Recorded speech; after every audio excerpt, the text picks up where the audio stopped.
Boa noite, estamos na hora de começar mais um programa de oração, que na verdade é mais para uma reflexão daquilo que nós geralmente ouvimos no domingo, nos fortalecer, é claro, tendo também um tempo de orar, mas cada um ore assim em sua casa, tendo em vista que de modo online não podemos ainda ter a mesma dinâmica que nós costumamos ter quando nos reunimos.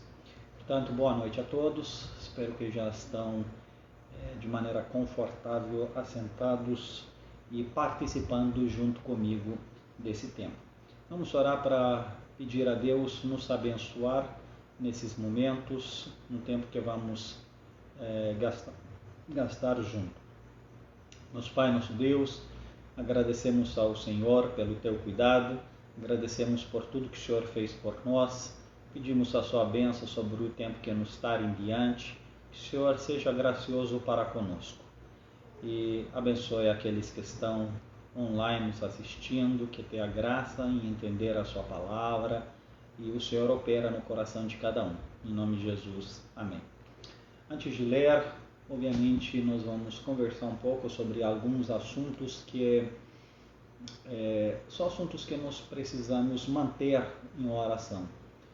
E o primeiro dele eu insisto em ser orar pela igreja, começando com a igreja local, para que Deus traz um despertamento no nosso meio, que acende a chama do Evangelho em nós a viver para o seu reino, priorizar o seu reino, viver aquela comunhão que Deus espera de cada um de nós, andarmos junto para aquilo que Deus nos chamou. E abençoar também as igrejas em seu retorno aos cultos presenciais, que Deus lhes dá graça também no priorizar das missões, que Deus seja gracioso nisso. Orar pelos missionários, aqueles que já estão no campo, e cada um enfrentando os seus desafios e se adaptando ao novo normal. Que o Senhor tenha graça para com eles. Também orar pelo nosso país, principalmente nessa época em qual a pandemia, vamos dizer, devastou de certa forma a nossa economia, e que essa seja uma oportunidade também para encontrar um novo meio de abordar a economia, a situação, e assim o Brasil se erguer e viver bem. Orar pelos países, pelos aqueles que estão adoentados devido ao Covid, orar para os governos administrarem de maneira sábia toda essa situação. E, enfim, tem outros assuntos aí que os irmãos possam ter particularmente para orar, obviamente, e pode fazer disso um motivo de oração aonde você se encontra. E orar por nós, para que Deus nos dê graça na pregação do Evangelho, no ministério que Deus nos dá, que Deus nos guia no cuidado do rebanho, da maneira que Deus quer, e também por onde Deus nos chama a estar presente e se ministrar. Vamos orar? Nosso Pai, nosso Deus, nós agradecemos ao Senhor pela toda a graça que tem dado ao seu povo em Jesus Cristo, e somos gratos pela salvação que nos garante que estaremos na sua presença, independente de que passamos aqui nessa terra. Pai, nós somos gratos também pela sua presença conosco, cada passo, cada dia, em todas as circunstâncias. Portanto, nos dá paz e tranquilidade e nos dá ânimo para servir ao Senhor. Aviva a sua igreja nesse local, desperta ela para os seus propósitos, dá a ela a graça de estar em chamas pelo seu Evangelho. Nos guarde de tentações e nos mantém firme nos seus caminhos. Abençoe as igrejas em seus retornos aos cultos presenciais, que Deus, o Senhor, lhes dá graça naquilo que precisa e também manterem as suas prioridades quanto à missão. Abençoe os missionários aonde eles se encontrarem, o Senhor seja com eles e abençoe eles em seus desafios. Abençoe aqueles que estão por ir para levantar seu sustento, seja com eles. Pai, nós pedimos em favor do nosso país, pelo Brasil, que o Senhor dá sabedoria aos governantes, ao governo, para trabalharem em conjunto para encontrar novas maneiras de dirigir a economia de tal forma que o país se ergue e a população seja beneficiada. nos seus governos mundiais, em suas decisões, em como se lidar com essa pandemia de maneira sábia. E, Pai, não deixa que as suas igrejas sejam prejudicadas nisso. Nós vemos como várias normas são colocadas para que as igrejas tenham dificuldades em seus trabalhos. Pedimos que o Senhor seja gracioso por aqueles que estão doentes, aqueles que foram afetados pelo Covid, que o Senhor lhes dá saúde e recuperação, e aqueles que ainda perderam alguém querido, que o Senhor console o coração deles. Que o Senhor seja conosco e opera mais do que nós pedimos e pensamos. Em nome de Jesus. Amém. Gostaria que os irmãos abrem as suas Bíblias em Atos dos Apóstolos, capítulo 25, de onde nós vamos ler o texto que foi lido no domingo à noite, e vamos rever alguns conceitos, algumas coisas que Deus falou conosco no domingo, para que assim nós sejamos edificados. Portanto, Atos dos Apóstolos, capítulo 25, a partir de versículo 1. Tendo, pois, Festo assumido o governo da província, 3 dias depois, subiu de Cesareia para Jerusalém. E logo os principais sacerdotes, maioria dos judeus, lhe apresentaram queixa contra Paulo e lhe solicitavam, pedindo com favor, em detrimento de Paulo, que o mandasse vir a Jerusalém, armando ele cilada para o matarem na estrada. Festo, porém, respondeu achar-se Paulo detido em Cesareia, e que ele mesmo muito em breve partiria para lá. Portanto, disse ele, os que dentre vós estiverem habilitados, que descem comigo, e havendo contra esse homem qualquer crime, acusem-no. E não se demorando entre eles mais de 8 ou 10 dias, desceu para Cesareia, e no dia seguinte, assentando-se no tribunal, ordenou que Paulo fosse trazido. Comparecendo este, rodearam-no os judeus que haviam descido de Jerusalém, trazendo muitas e graves acusações contra ele, os quais, entretanto, não podia provar. Paulo, porém, defendeu-se, proferiu as seguintes palavras: nenhum pecado cometi contra a lei dos judeus, nem contra o templo, nem contra César. Então Festo, querendo assegurar o apoio dos judeus, respondeu a Paulo: queres tu subir a Jerusalém e ser ali julgado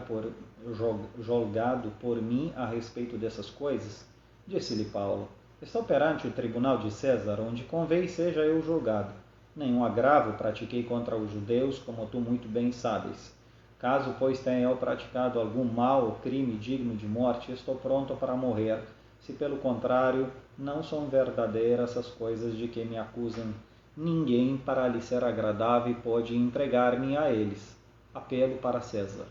Então Festo, tendo falado com o conselho, respondeu: para César apelaste, para César irás. Passando alguns dias, o rei Agripa e Berenice chegaram a Cesareia a fim de saudar a Festo. Como se demorasse ali alguns dias, Festo expôs o rei o caso de Paulo, dizendo: Félix deixou aqui preso esse homem, a respeito de quem os principais sacerdotes e os anciões dos judeus apresentaram queixa, estando eu em Jerusalém pedindo que eu o condenasse. A eles respondi que não é costume dos romanos condenar quem quer que seja, sem que o acusado tenha presentes os seus acusadores e possa defender-se da acusação. De sorte que, chegando eles aqui juntos, sem nenhum demora, no dia seguinte, assentando-me no tribunal, determinei fosse trazido o homem. E levantando-se os acusadores, nenhum delito referiram dos crimes de que eu suspeitava. Trazia contra eles algumas questões referentes à sua própria religião e particularmente a certo morto chamado Jesus, que Paulo afirmava estar vivo. Estando eu perplexo quanto ao modo de investigar essas coisas, perguntei-lhe se queria ir a Jerusalém para ali julgado a respeito disso. Mas, havendo Paulo apelado para que ficasse em custódia para o julgamento de César, ordenei que o acusado continuasse detido até que eu o enviasse a César. Então Agripa disse a Festo: eu também gostaria de ouvir este homem. Amanhã, respondeu ele, o ouvirás. Amém. Assim como nós podemos olhar para esse capítulo, falamos no domingo que podemos perceber a soberania de Deus, que acima das circunstâncias que se mostram opressoras, se mostram inimigas do Evangelho e dos servos de Deus, mesmo dentro dessas circunstâncias, e elas mesmas cooperam para o cumprimento dos planos de Deus. Isso nos encoraja porque nos mostra que nós não estamos, de fato, nas mãos dos nossos opositores, e ainda que eles nos planejam mal, ainda que a corrupção está dentro do coração deles, no entanto, Deus dirige a nossa história e dirige os nossos passos para testemunhar dele aonde ele nos chamar. E veja como Festus ele assume o governo, e ele desde já quer o apoio dos judeus. Isso corrompe de certa forma ele em não fazer justiça como deveria ter feito. Ele tenta ainda oferecer o apóstolo Paulo para os judeus, e ele mesmo conclui diante do Agripa no final do texto que nós lemos que ele não acha de fato nenhuma culpa nele. Então, naturalmente poderemos dizer então por que ele não o libertou. Então a gente vê no todo o episódio como Festus de certa forma está entre duas situações, uma de qual ele deveria libertá-lo e outra de fato que ele queria agradar os judeus. Mas nessa situação toda, de forma que ela é feita, leva o apóstolo Paulo a pedir ser levado para o César, não porque ser levado para o César era melhor, mas Paulo deve ter lembrado da palavra que o Senhor disse: importa que testemunhaste de mim em Roma. Então Paulo parece que pede a seu próprio detrimento, de certa forma, mas ele é ciente que de fato há um plano de Deus nisso. Então ele entra nisso consciente. E é muito bom a gente, meus amados, apesar das circunstâncias que muitas vezes aparentam não nos favorecer, no entanto, perceber os planos de Deus e nisso estar alegre e continuar a pregar o Evangelho. É claro que os tempos de hoje não se mostram ao nosso favor, mas será que nós devemos então nos fechar e viver com medo e deixar de fazer o que é certo para o reino de Deus apenas para nos proteger? Ou será que é a hora de nós abrirmos os nossos olhos e ver de que maneira de fato Deus nos chama a continuar a investir com todo o ânimo no reino de Deus? E os judeus também tentam matar o apóstolo Paulo, eles não conseguem, porque apesar da corrupção humana, apesar da maquinação humana, Deus estava em controle da história. E meus amados, é isso que nós devemos pensar, principalmente nesse tempo de pandemia, quando nós somos tão confusos quanto às notícias, quanto àquilo que de fato é seguro ou não é seguro. Seguro é estar na mão de Deus, e Ele há de guardar a nossa vida até onde Ele já decidiu. Não é uma pandemia que vai diminuir ou vai acrescentar alguma coisa. Por isso que precisamos confiar na providência de Deus. Mas outra coisa que eu queria falar é aquilo que eu disse da consciência de que, embora estamos dentro dos planos de Deus, embora Deus nos chama a fazer a sua obra, isso não quer dizer que isso vai ser feito necessariamente de maneira fácil, e também não quer dizer que não vamos ter oposição e que essa não chega a tocar em nossa vida ou nos afetar ou afetar as nossas liberdades, assim como de fato aconteceu com o apóstolo Paulo e com muitos outros servos de Deus. Então são duas coisas que devemos considerar. Uma é o chamado de Deus e outra a forma em qual esse chamado se desenvolve. Ele pode se dar em tempos tranquilos, mas pode se dar das muitas vezes, como acontece, em tempos difíceis, em circunstâncias que aparenta que nós estamos no caminho errado.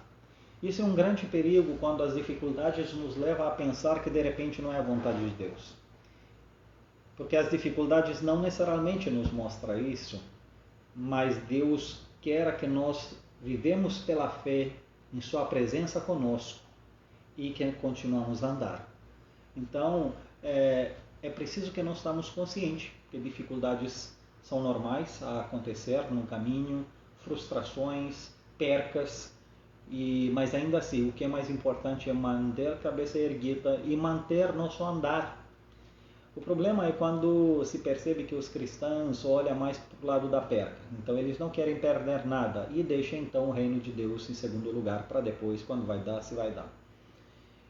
Mas outra realidade que eu gostaria de atrair a atenção é o alvo inimigo de destruir a todo custo os obreiros de Deus. E nós falamos muito no domingo que os obreiros de Deus são o alvo número 1 de Satanás. É por isso que é preciso se ter todo cuidado para com eles. Todo cuidado no sentido de encorajá-los, de se colocar como proteção se for necessário, de se colocar à disposição para que podemos avançar com o Evangelho, de suportar a obra que eles estão fazendo, seja financeiramente, seja apoiar de outras formas, os missionários, os pastores e assim por diante. É triste quando nós achamos que eles são empregados apenas da igreja, que eles são obrigados a fazer o que faz e assim fazem o seu trabalho de maneira que não lhe traz alegria, e a Bíblia diz que isso, se acontece, não traz eficacidade para ninguém. É por isso que é preciso que os membros de igreja aprendam a tratar seu pastor, seus pastores, caso que tem mais do que um, seus missionários, porque, meus amados, nós estamos no mesmo barco e, aliás, nós somos os mais expostos. Então, por isso até merecemos respeito e o cuidado, a atenção que outros devem dar aos ministros de Deus. Porque você, meu irmão, de certa forma está mais protegido, mas há outros que estão na linha de frente. Então, talvez a gente tenha que ter mais cuidado com a maneira como fala, a nossa disposição, deixar mais as nossas coisas do lado e tentar estar de apoio, servir de apoio para os servos de Deus. É claro, eu estou falando isso, parece que estou falando de mim mesmo ou para atrair algum favor para mim mesmo. Mas não estou falando por isso, meus amados. Eu estou falando para que os irmãos aprendam a fazer o que é certo e, aliás, isso deveria acontecer mais naturalmente. Não é algo que nós devemos insistir. E quando isso não acontece, todo o povo de Deus tem a perder. Não é só nós que somos mais vulneráveis, obviamente, mas é todo o povo de Deus. Não é à toa que sabemos de ministros que preferem trabalhar secularmente, deixam o ministério do lado, porque não aguentam. Às vezes se sentem tão desanimados da maneira que são tratados e tudo mais, que preferem ter uma vida tranquila e sair fora. Eu não estou justificando, não estou dizendo que isso está certo. Mas será que nós não contribuímos para toda essa tristeza? Quão grande deve ser esse pecado, meus irmãos? Acho que muitos não se dão conta disso. Às vezes achamos que pecado é não mentir, não roubar e outras coisas por aí. Mas você já pensou quanto você peca contra o ministro de Deus? Quanto você prejudica a obra de Deus com sua atitude, com sua fala, com sua falta de respeito, com sua falta de atuação, com sua falta de envolvimento? Talvez é hora de pensar, meu irmão, você está contra a obra de Deus ou a favor? E provar isso com sua vida, não são com as palavras. Então, é preciso saber, Paulo estava nessa prisão. Mas que bonito que a gente pôde perceber, meus amados, ao longo desses capítulos, lá mais para frente os irmãos têm a chance de ver melhor como existiam irmãos que serviam ao apóstolo Paulo na prisão. Entendiam o valor desse homem. Ele estava lá, mas outros irmãos sustentavam as suas mãos para que ele pregue o Evangelho.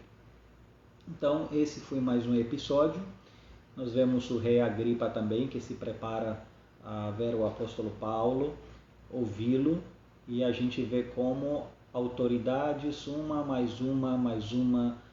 começa a beneficiar do ouvir do Evangelho. E que maravilhoso a gente ver como Deus prepara a pregação do Evangelho para as oficialidades romanas através da prisão do Paulo. E sabe, Deus não usa essa pandemia para que nós podemos pregar onde nós jamais poderemos se não fosse dessa forma.